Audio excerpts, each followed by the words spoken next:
Yeah, guys, Senator James Lankford says he's still optimistic. He believes this border deal still has legs, but Donald Trump has been pressuring Republicans at the U.S. Capitol not to vote for it if it has any compromise with Democrats. Right now it does, because it includes funding for the war in Israel as well as Ukraine, as well as funding for the border. It ties all those things together.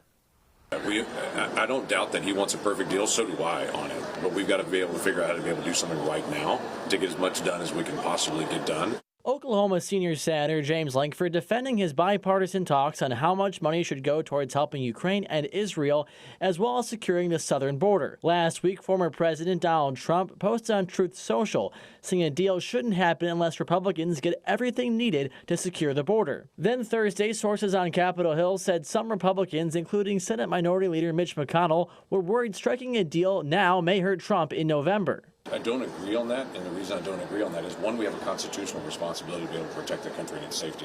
We can't in one moment say it's a crisis, we've got to be able to resolve this, and the next moment say politically that's not the best thing to do. If it's a crisis, it's a crisis. How often is it that we see issues around the campaign get involved with issues happening at the legislature? Is it common? Is it not common? How would you describe it?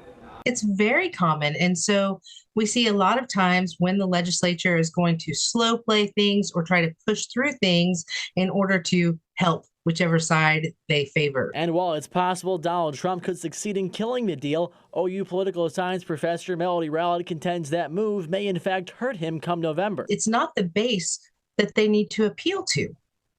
It's the independents. And if the independents say, hey, look, if you're not going to solve problems, instead, you're going to play politics, it's going to be really difficult for me to want to support a Republican. Now, even if this deal does become actually a bill passed by the Senate, it still has to be passed by the U.S. House. We haven't seen any specific language or text, but Speaker Mike Johnson, the Speaker of the U.S. House, has said based on rumors he's heard about that language, he says that bill in his House is dead on arrival. Andy Weber, KOCO 5 News.